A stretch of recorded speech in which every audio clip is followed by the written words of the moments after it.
Hello everyone, welcome back to my channel. ఈరోజు మన recipe వచ్చేసి మటర్ పూరి. ఈ రెసిపీ చేసుకోవడానికి మనకు కావాల్సింది మటర్ అలాగే ఆలు ఉంటే సరిపోతుంది. ఈ రెసిపీ ఎలా చేసుకోవాలో ఈ వీడియోలో చూపిస్తాను, చూసేయండి. ఫస్ట్ అయితే నేను ఇక్కడ 2 కప్పుల వరకు మైదా పిండి తీసుకున్నాను. అలాగే దాంట్లోకి కొద్దిగా ఉప్పు యాడ్ చేసుకొని కొద్దిగా వాటర్ తీసుకొని మొత్తం చపాతీ పిండిలాగా కలుపుకోవాలి.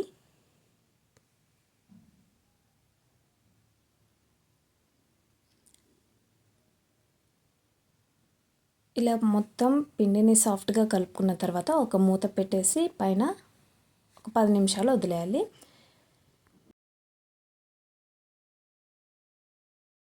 తర్వాత పూరీలోకి స్టఫింగ్ చేసుకోవడానికి నేను ఇక్కడైతే 1 కప్పు వరకు మటర్ తీసుకున్నాను. ఇలా మరుగుతున్న వాటర్లోకి మటర్ని యాడ్ చేసుకొని ఒక 5 మినిట్స్ అలా ఉడికించుకుంటే మనకి మటర్ మొత్తం ఉడికిపోతుంది.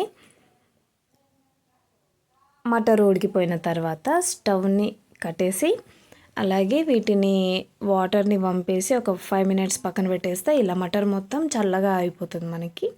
ఇప్పుడు ఈ మటర్ని ఒక మిక్సింగ్ బౌల్లోకి తీసుకొని మిక్సీ పట్టుకోవాలి.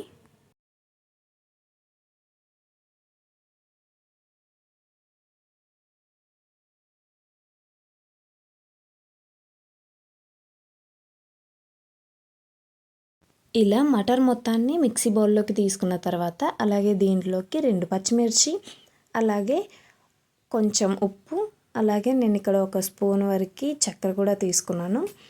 చక్కెర వేయడం వల్ల కొంచెం టేస్ట్ బాగుంటుంది తింటుంటే మనకి. ఇలా ఈ మూడింటిని యాడ్ చేసుకున్న తర్వాత దీన్ని ఇప్పుడు మొత్తం సాఫ్ట్గా పేస్ట్ లాగా చేసేసుకోవాలి. ఇలా మటర్ మొత్తం ఇలా మెత్తగా గ్రైండ్ చేసుకున్న తర్వాత ఇప్పుడు ఒక ప్యాన్లోకి కొద్దిగా నూనె యాడ్ చేసుకొని దాంట్లో పోపు గింజలు యాడ్ చేసుకున్న తర్వాత సన్నగా తరిగి పెట్టుకున్న ఉల్లిపాయ ముక్కల్ని కూడా వేసుకోవాలి. ఈ ఉల్లిపాయ ముక్కలు మనకి కొద్దిగా సాల్ట్ యాడ్ చేసుకుంటే తొందరగా వేగిపోతాయి. ఇవి గోల్డెన్ కలర్లోకి వచ్చిన తర్వాత మనం పేస్ట్ చేసి పెట్టుకున్న మటర్ని కూడా యాడ్ చేసుకొని ఇలా ప్రెస్ చేస్తూ కలుపుకోవాలి. మనకి పేస్ట్ మొత్తం ఇలా దగ్గరగా అయ్యే వరకు కలుపుతూ ఉంటే సరిపోతుంది. ఇలా దగ్గరగా అయిన తర్వాత దీన్ని ఒక బౌల్లోకి తీసుకోవాలి. మనకి పేస్ట్ అనేది ఎలా ఉండాలంటే ఇలా చేతిలో పట్టుకొని ఇలా ముద్దలా చేస్తే ముద్ద కట్టుకోవాలి, అలా ఉండాలి. మనకి పూరీలోకి స్టఫింగ్ రెడీ అయిపోయింది కాబట్టి ఇప్పుడు మనం ముందు తడిపి పెట్టుకున్న పిండిని ఇలా కలుపుకుంటూ ఒక 2 మినిట్స్ ఇలా కలుపుతూ మనం చిన్న ఉండల్లాగా తీసుకోవాలి.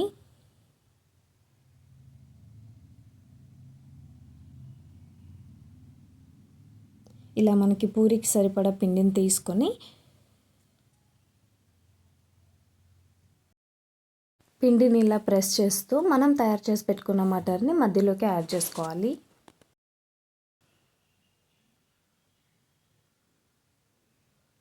ఇలా కొద్దిగా మటర్ని తీసుకొని పిండి మధ్యలో పెట్టేసి కవర్ చేస్తే మనకి మంచిగా కవర్ అయిపోతుంది.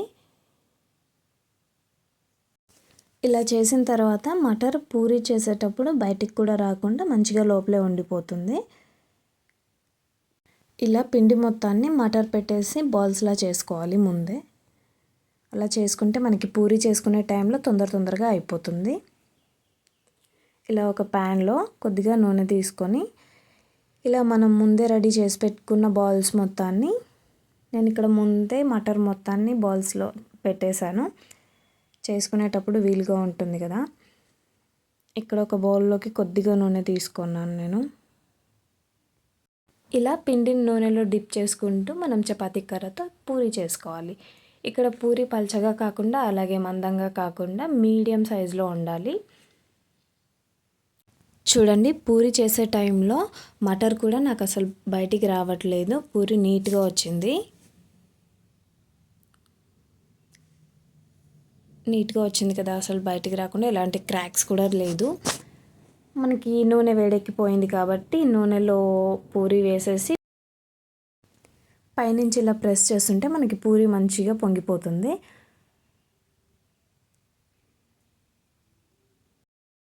ఇలా పూరిని అటు ఇటు తిప్పుకుంటూ మనం పూరిని అయితే రెడీ చేసుకోవాలి. మంచిగా పూరి అయితే మంచిగా వచ్చేసింది, మంచి కలర్లో కూడా.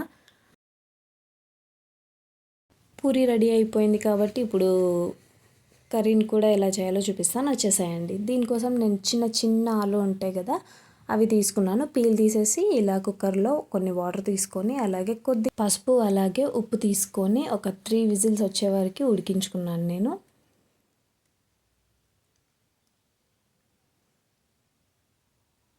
ఇలా ఉడికిపోయిన తర్వాత మనకి ఒక ఫోక్ తీసుకొని గుజ్జు చూస్తే ఇలా ఆలు అయితే కిందికి పడిపోతుంది. మంచిగా ఉడికిపోయింది చూడండి ఇక్కడ ఆలు. ఇప్పుడు నేను ఇక్కడ కర్రీని ప్రిపేర్ చేసుకోవడానికి ఒక బాండి తీసుకొని అందులో కొద్దిగా నూనె వేడెక్కాక సాల్ట్ కూడా యాడ్ చేసుకొని ఉడికించి పెట్టుకున్న ఆలుగడ్డలను అయితే నేను నూనెలో ఫస్ట్ ఒక 5 మినిట్స్ ఫ్రై చేసుకుంటున్నాను.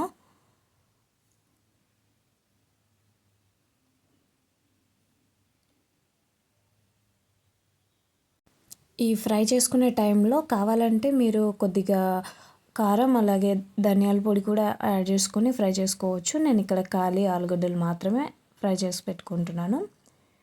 ఇలా ఫ్రై చేసుకున్న తర్వాత వీటన్నిటిని మరో ప్లేట్లోకి తీసి పెట్టుకోవాలి.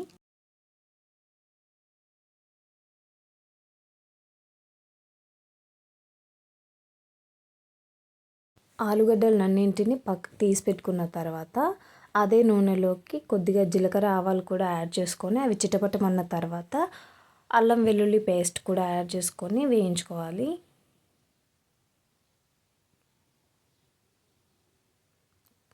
కొద్దిగా పసుపు వేసి కలుపుకున్న తర్వాత టొమాటో పేస్ట్ కూడా యాడ్ చేసుకోవాలి. నేను ఇక్కడ టొమాటో పేస్ట్ చేసుకున్నప్పుడు ఒక 4 టొమాటోలు అలాగే 2 పచ్చిమిర్చి తీసుకొని మిక్సీ పట్టుకున్నాను. కాకపోతే నేను ఆ వీడియో మీకు చూపించలేదు. ఇక్కడ మనకి టొమాటో పేస్ట్ అయితే మంచిగా మగ్గిపోయింది. ఇప్పుడు మనకి ఒక టీ స్పూన్ వరకు కారం అలాగే హాఫ్ టీ స్పూన్ వరకు ఉప్పు తీసుకున్నాను నేను. ఎందుకంటే ఆలుగడ్డలు ఫ్రై చేసుకున్నప్పుడు అక్కడ ఉప్పు యాడ్ చేసుకున్నాను కాబట్టి ఉప్పు అయితే ఇప్పుడు నేను తక్కువగా తీసుకుంటున్నాను. ఇక్కడ మనకి కారం ఉడికిపోయిన తర్వాత ఒక కప్పు వరకు మటర్ తీసుకున్నాను. అలాగే ఉడికించి పెట్టుకుని ఫ్రై చేసి పెట్టుకున్న ఆలుని కూడా అలాగే యాడ్ చేసుకుంటున్నాను నేను. ఇక్కడ మీరు ఆలుని అలా డైరెక్ట్గా కాకుండా కట్ చేసుకొని వేసుకోవాలని అనుకుంటే కట్ చేసుకొని వేసుకోవచ్చు. నేను ఇక్కడ డైరెక్ట్గా తీసుకున్నాను. ఇలా ఒకసారి మొత్తాన్ని కలుపుకున్న తర్వాత వీటిలోకి కొద్దిగా వాటర్ యాడ్ చేసుకోవాలి.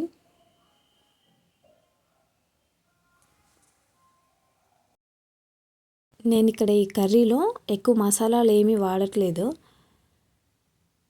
ఇలా మొత్తాన్ని ఒకసారి కలుపుకున్న తర్వాత ఒక 5 మినిట్స్ మూత పెట్టేసి ఉడికించుకుంటే మనకి కారం ఉప్పు ఆలుగడ్డలకి మంచిగా పట్టేస్తుంది. 5 మినిట్స్ తర్వాత ఇలా మూత తీసి చూస్తే ఇలా మంచిగా మగ్గుతుంది కదా. ఇప్పుడు దీంట్లోకి కొద్దిగా ధనియాల పొడి 1 టీ స్పూన్ వరకు, 1 టీ స్పూన్ వరకు నేను ఇక్కడ నువ్వుల పొడి కూడా యాడ్ చేసుకున్నాను. మీ దగ్గర నువ్వులు లేకుంటే కాజు ఉంటుంది కదా, కాజుల్ని ఒక 4-5 తీసుకొని టొమాటో పేస్ట్ చేసేటప్పుడే డైరెక్ట్గా మిక్సీలో వేసేస్తే సరిపోతుంది. ఇక్కడ నాకు కర్రీ అయితే రెడీ అయిపోయింది.